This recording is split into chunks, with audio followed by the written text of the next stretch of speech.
Merci de renouveler votre fidélité au programme de la RTJVA. Mesdames et messieurs, bonsoir et bienvenue dans votre principale édition de l'information du soir, dont voici les principaux titres. Le ministère de la Santé a ordonné samedi dernier le retrait immédiat du médicament Clipal 600 mg par 50 mg, un antidouleur largement prescrit contre les douleurs modérées de toutes les pharmacies. On y revient dans quelques instants. Sur la scène internationale, nous nous sommes intéressés à la célébration de la journée internationale de l'épilepsie, une maladie neurologique chronique dont souffrent environ 50 millions de personnes à travers le monde. Voici pour le menu de votre journal. Merci de nous recevoir chez vous. Le ministère de la Santé a ordonné samedi dernier le retrait immédiat du médicament Clipal 600 mg par 50 mg, un antidouleur largement prescrit contre les douleurs modérées de toutes les pharmacies. Les médecins ne peuvent plus le prescrire. Une décision qui fait suite à des anomalies détectées lors d'un contrôle visuel, suscitant des inquiétudes quant à sa qualité et à sa sécurité d'utilisation. Le Clipal 600 mg par 50 mg est une association de paracétamol et de codéine, souvent administrée pour soulager les douleurs post-opératoires musculaires et ou les céphalées sévères. Sa popularité auprès des patients et des professionnels de santé en faisait un médicament incontournable en pharmacie. Cependant, face aux risques identifiés, les autorités sanitaires togolaises ont préféré agir avec prudence en ordonnant son retrait du marché. Cette décision vise à garantir la sécurité des patients et à préserver la qualité des traitements disponibles.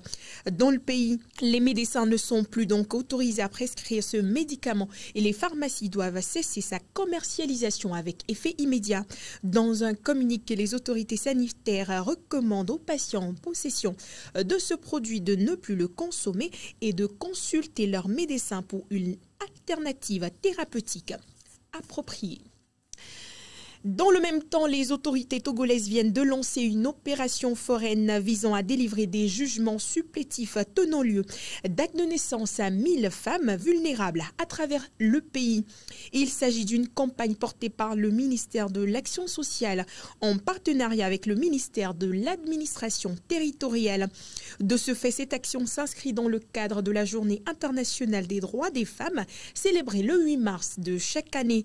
En outre, cette initiative qui prévoit la sélection de 200 bénéficiaires par région cible notamment les femmes issues du secteur informel, des groupements féminins, qui a pour objectif de leur faciliter l'accès aux services sociaux et administratifs, souvent entravés par l'absence de documents d'état civil. Si les critères précis de sélection des bénéficiaires restent à définir, cette campagne mettra en lumière un problème persistant au Togo, l'accès aux documents d'identité, en particulier pour les femmes en situation de vulnérabilité. Outre la délivrance des jugements supplétifs, cette campagne prévoit une sensibilisation sur l'importance de l'enregistrement des naissances et les démarches administratives nécessaires pour y parvenir. Par ailleurs, la Journée internationale des droits des femmes sera placée sous le thème « L'accès des femmes aux documents d'identité pour une meilleure participation au développement ». Venons-en à la religion à présent. Que faut-il pour qu'une personne se transforme réellement en Christ? À l'église des Assemblées de Dieu de Fulani-Kopé, la réponse a été donnée aux fidèles dimanche dernier. Une réponse qui a été subdivisée en 3 points essentiels, suivant 7 éléments de Mabel Fiagno. À l'église des Assemblées de Dieu de Fulani-Kopé, il est question ce dimanche de fournir les clés pour une transformation réelle en Christ. Ainsi, 3 points ont été évoqués. Pour être changé, il nous faut certains éléments. Dans le premier élément est, je parle de la foi. Et le deuxième, la prière. Le troisième, la repentance. Donc c'est ça qui peut amener à une personne d'être transformée, de recevoir la grâce de Dieu, de recevoir quelque chose de Dieu. Et aujourd'hui, beaucoup courent vers le changement.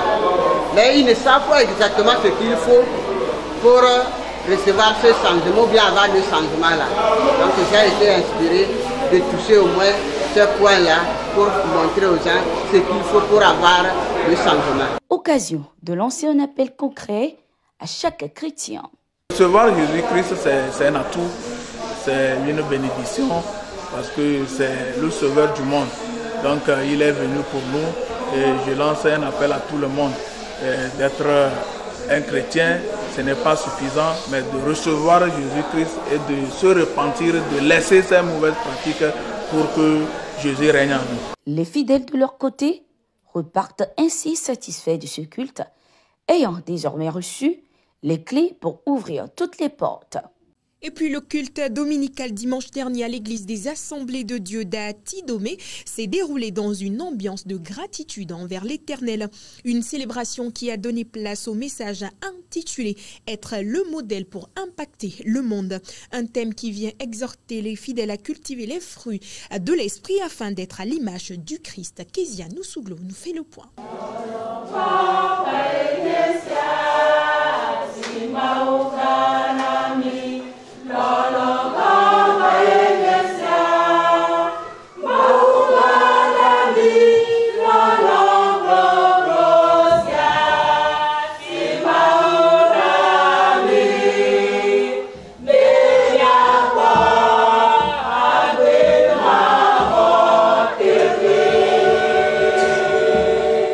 Les fruits de l'esprit, facteur indispensable pour être valablement témoin de Christ et impacter positivement le monde. C'est le message qui a été livré dimanche aux fidèles des AD d'Atidomé. En voyant vraiment l'ampleur et les fruits de l'esprit, toutefois en amenant les âmes à s'ajouter à l'église, mais nous ne pouvons pas compter sur soi pour dire que nous sommes vraiment de bons modèles.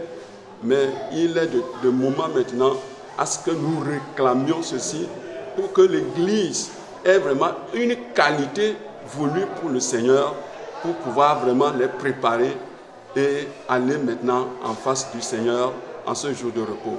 Le chrétien doit toujours se référer à la parole de Dieu qui est une lumière pour sa vie.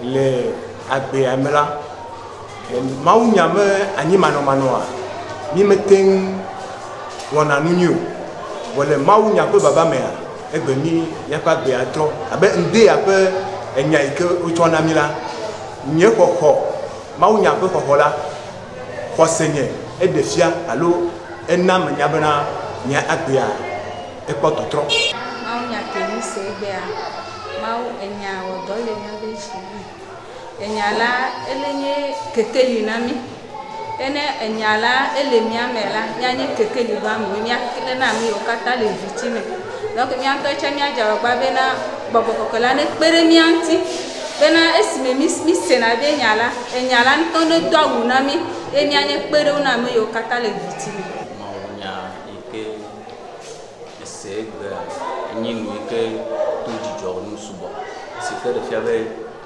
ne nyatepe maunya ne mo ho maunya ma le ko mo twebi na wona ne mo sorijia okonya ya la ten awon gawla gbe de e choi ke la ba non me sese yo ke matin ava dogo ma dogo ne maunya ke me sende ya le ko me sine mo to de do mo bo ko serija non me ke ma dogo lo choma aten adam to leme. Être rempli et porter les fruits de l'esprit est nécessaire pour impacter le monde. À cela doit s'ajouter la méditation quotidienne de la parole de Dieu afin de pouvoir vivre selon tout ce qui y est écrit.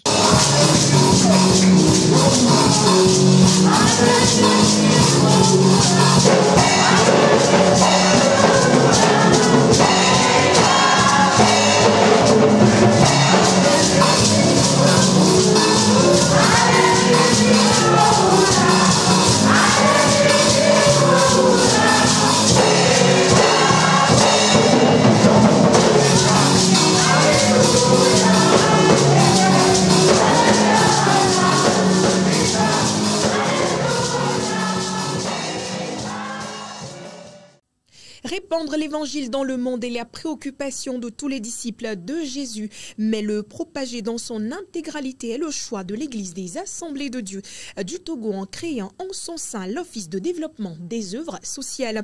Cette semaine, toutes les églises ont observé la journée apothéose de l'Odos à l'Église des Assemblées de Dieu de Kota-Lissé.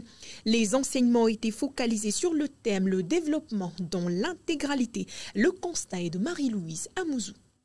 Le travail libère et tout vrai chrétien ayant les marques de Jésus-Christ doit avoir l'amour et la compassion pour les autres.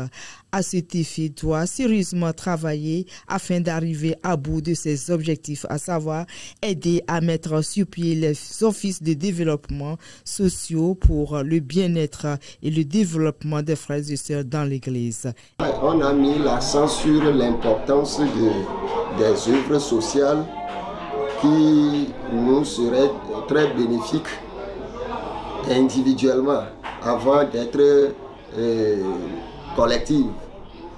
Et c'est en ce sens-là que j'ai dit aux fidèles que chacun n'a qu'à travailler sérieusement, éviter la paresse et avoir des rêves grands et les réaliser. Et en le faisant individuellement, donc quand on demanderait à ce que cela soit collectif, donc on n'aura pas trop de problèmes à les réaliser. Chacun y mettra sa main et nous aboutirons. Il faut associer le spirituel au social. À cet effet, le message du jour vient booster les frères et sœurs à redoubler d'efforts dans leurs activités génératrices de revenus afin d'avoir de quoi subvenir à leurs propres besoins et à celui des autres et ensuite donner pour les œuvres sociales lorsque besoin se fera sentir. Le message que j'ai écouté aujourd'hui va changer ma façon de voir les choses. Je vois que il faut chercher à être à l'aise dans tous les égards, à tous les égards, côté spirituel, côté matériel et bon, dans tous les égards, pour que quand on vous demande de faire une offrande ou bien d'aider quelqu'un à l'église, vous serez à l'aise parce que vous aussi vous êtes déjà à l'aise dans votre vie, vous serez à l'aise pour aider les gens.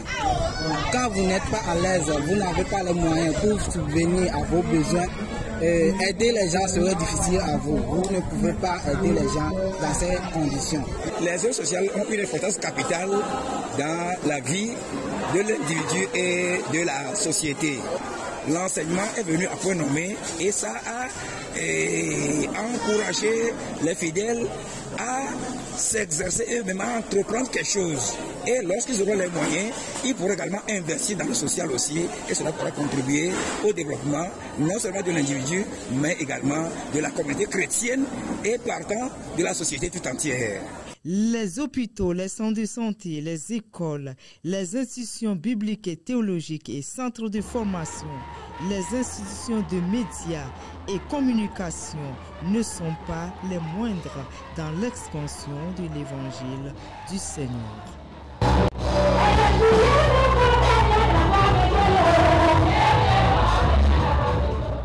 Sur la scène internationale célébrée le 10 février dernier, la journée internationale de l'épilepsie a tenu toutes ses promesses.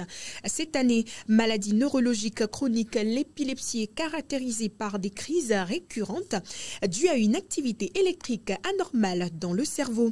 Les crises pouvant varier en intensité et en forme. Cette journée permet donc de sensibiliser le plus grand nombre de personnes à cette maladie neurologique chronique.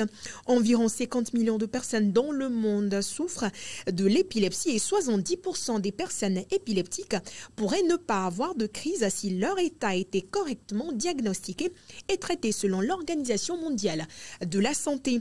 En parallèle de cette célébration, de nombreuses avancées sont en cours, offrant des perspectives d'avenir plus prometteuses, des traitements innovants, des approches thérapeutiques pour ceux qui vivent avec cette maladie. Par ailleurs, la célébration de cette journée offre également l'occasion pour faire l'état des lieux de cette maladie et de sensibiliser davantage la communauté internationale, les décideurs et les partenaires techniques et financiers potentiels sur l'étendue des dégâts et la nécessité d'une riposte efficace.